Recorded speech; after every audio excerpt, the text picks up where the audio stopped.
Hello students, দেব coaching সেন্টারে সবাইকে স্বাগত। আজ দ্বীপ প্রকাশনের ভূপরিচয় ও পরিবেশ দশম শ্রেণীর ডক্টর গৌতম মল্লিকের লেখা ভূগোল বই থেকে পঞ্চম অধ্যায় ভারত অবস্থান ও প্রশাসনিক বিভাগের অনুসরণীর প্রশ্নোত্তর নিয়ে আলোচনা করব। বিভাগ ক্ষয়ের 4 দাগের প্রশ্নগুলি সংক্ষেপে ব্যাখ্যা করো। প্রত্যেকটার মান 3। তোমরা এই প্রশ্নগুলো দেখে নাও, এর উত্তরগুলো পরে করা আছে। আজকে প্রথম প্রশ্ন দেখো 7 নম্বর। রাজস্থানের মরু অঞ্চলে কাঁটা জাতীয় উদ্ভিদ জন্মায় কেন? এর উত্তর লিখবে রাজস্থানের মরু অঞ্চলে কাঁটা জাতীয় উদ্ভিদ জন্মানোর প্রধান কারণ হলো জল সংরক্ষণ। পাতা কাঁটাতে রূপান্তরিত হওয়ার ফলে বাষ্পমোচন বা জলীয় বাষ্প বেরিয়ে যাওয়া কমে যায়, যা শুষ্ক পরিবেশে টিকে থাকতে সাহায্য করে, কারণ এই অঞ্চলে জল অত্যন্ত দুষ্প্রাপ্য। এছাড়াও এই গাছগুলিতে পুরু মোমযুক্ত স্তর থাকে এবং মূল খুব গভীরে প্রবেশ করে জল শোষণ করে, যা তাদের মরুভূমির প্রতিকূল পরিবেশে বাঁচিয়ে রাখে। কারণগুলি হলো: 1. বাষ্পমোচন হ্রাস। মরুভূমির উচ্চ তাপমাত্রা ও কম বৃষ্টিপাতের কারণে গাছপালা থেকে জল বেরিয়ে যাওয়া রোধ করতে পাতা কাঁটায় পরিবর্তিত হয়, ফলে বাষ্পমোচন প্রক্রিয়া প্রায় বন্ধ হয়ে যায়। 2.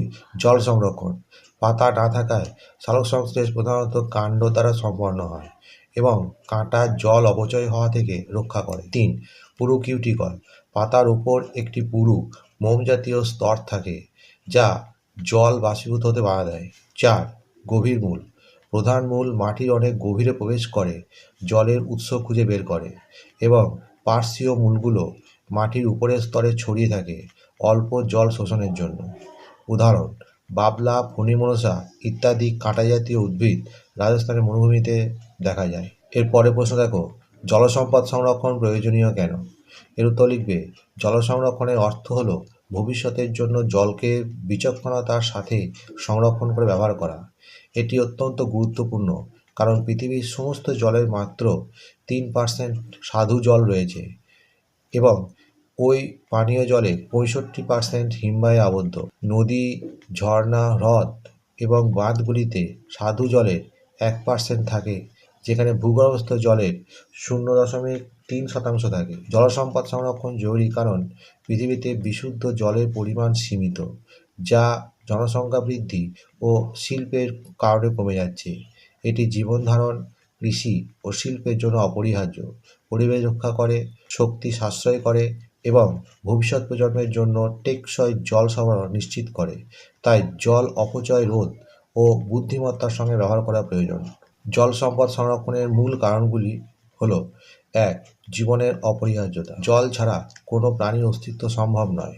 এটি আমাদের পান করা, রান্না করা এবং স্বাস্থ্যবিধি বজায় রাখার জন্য মৌলিক। 2. সীমিত বিশুদ্ধ জল। পৃথিবীর বেশিরভাগ জলই লবণাক্ত। মাত্র 3% বিশুদ্ধ জল, যার বেশিরভাগই হিমবাহে জমা।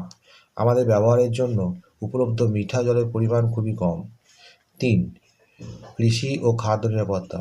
সেচের জন্য পর্যাপ্ত জল না থাকলে ফসল উৎপাদন ব্যাহত হয়, যা খাদ্য নিরাপত্তাকে ঝুঁকির মুখে ফেলে। 4. শিল্প অর্থনীতির ভিত্তি। শিল্প কারখানায় শীতলীকরণ, কাঁচামাল এবং অন্যান্য প্রক্রিয়ায় জলের প্রয়োজন হয়। জলের অভাব শিল্পকে প্রভাবিত করে। 5. পরিবেশ ও বাস্তুতন্ত্র রক্ষা। জল সংরক্ষণ জলাশয় ও বাস্তুতন্ত্রকে সমৃদ্ধ রাখে, যা বিভিন্ন জলজ প্রাণী ও উদ্ভিদের আবাসস্থল রক্ষা করে। 6. শক্তি সাশ্রয়। জল পাম্প করা, গরম করা এবং পরিশোধন করার জন্য প্রচুর বিদ্যুৎ লাগে। জল সাশ্রয় করলে পরোক্ষভাবে জ্বালানি ও শক্তির ব্যবহার কমে, যা গ্রিনহাউস গ্যাস নির্গমন হ্রাস করে। 7.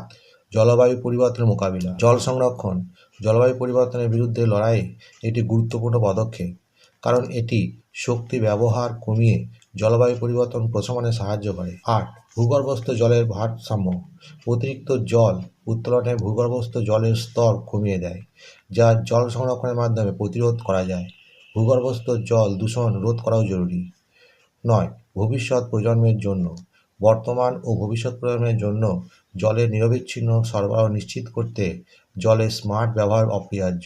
সংক্ষেপে, জল সম্পদ সংরক্ষণ শুধু একটি প্রয়োজনীয় কাজ নয়, এটি একটি অপরিহার্য দায়িত্ব যা আমাদের স্বাস্থ্য, অর্থনীতি, পরিবেশ এবং ভবিষ্যৎকে সুরক্ষিত রাখে। এরপরে প্রশ্ন দেখো, পশ্চিমঘাট পর্বতমালার পশ্চিম ঢালে চিরসবুজ অরণ্য গড়ে উঠেছে কেন? এর উত্তর লিখবে পশ্চিম ঘাট পর্বতমালার পশ্চিম ঢালে চিরসবুজ অরণ্য গড়ে ওঠার প্রধান কারণ হল দক্ষিণ পশ্চিম মৌসুমী বায়ুর প্রভাবে প্রচুর পরিমাণে বৃষ্টিপাত 2000 সেন্টিমিটারের বেশি এবং সারা বছর উচ্চ উষ্ণতা গড়ে 30 ডিগ্রি সেন্টিগ্রেডের বেশি, যা এই ধরনের বনভূমি বিকাশের জন্য আদর্শ পরিবেশ সৃষ্টি করে, যেখানে রোজউড, মেহগিনি, চাপলাস ও গর্জনের মতো চিরহরিৎ বৃক্ষ জন্মায়। কারণসমূহ: অত্যধিক বৃষ্টিপাত, দক্ষিণ পশ্চিম মৌসুমী বায়ু আরব সাগর থেকে প্রচুর পরিমাণে জলীয়বাষ্প নিয়ে আসে এবং পশ্চিম ঘাট পর্বতমালায় বাধা পেয়ে প্রচুর বৃষ্টিপাত ঘটায়, যা চিরসবুজ অরণ্যের জন্য অপরিহার্য।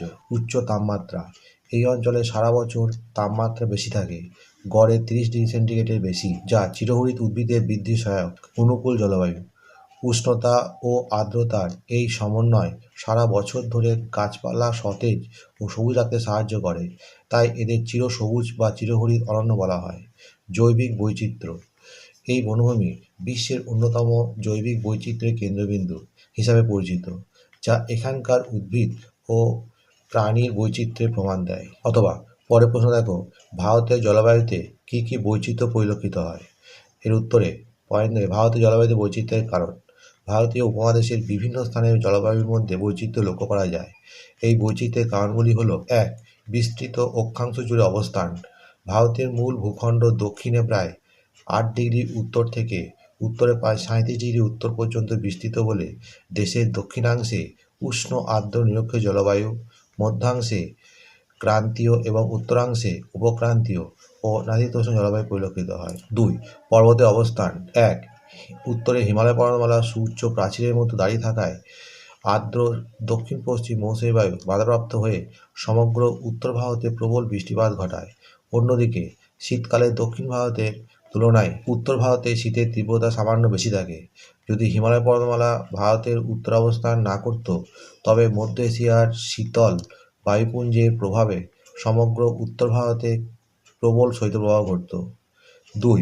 দাক্ষিণাত্য মালভূমির পূর্ব ও পশ্চিম সীমায় যথাক্রমে পূর্বঘাট ও পশ্চিমঘাট পর্বতশ্রেণী প্রায় উত্তর দক্ষিণে বিস্তৃত থাকায় আর্দ্র বায়ু এইসব পর্বতমালায় বাধাপ্রাপ্ত হয়ে পূর্ব ও পশ্চিম উপকূলে যতটা পরিমাণ বৃষ্টিপাত ঘটায়, দাক্ষিণাত্যের অভ্যন্তরভাগে ততটা হয় না।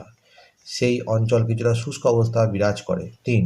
আরাবল্লী পর্বতের অবস্থান দক্ষিণ পশ্চিম মৌসুমী বায়ুকে প্রতিহত করতে না পারায় থর মরু অঞ্চলে বৃষ্টিপাতের পরিমাণ যথেষ্ট কম। 3. ভূমির উচ্চতা, প্রায় একই অক্ষাংশে অবস্থিত হলেও আগ্রা থেকে দার্জিলিংয়ের জলবায়ু অনেক আলাদা।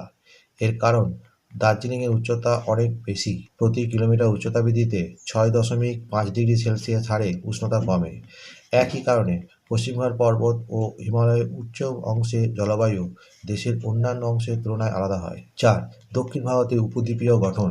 ভূগাঠনিক দিক দিয়ে দক্ষিণ ভারত ত্রিভুজাকৃতি হওয়ায় পূর্বে বঙ্গোপসাগর এবং পশ্চিমে আরব সাগরের সামুদ্রিক বায়ুর প্রভাবে দক্ষিণ ভারতের জলবায়ু উত্তর ভারতের তুলনায় অনেকটাই সমভাবাপন্ন।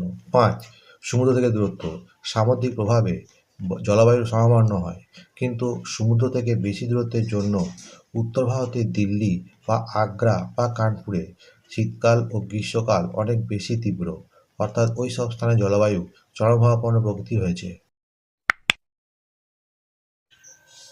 বন্ধুরা, এখানেই শেষ করছি। পরবর্তী ভিডিওতে আবার দেখা হবে। ভিডিওটি ভালো লাগলে অবশ্যই লাইক, কমেন্ট, শেয়ার করবে।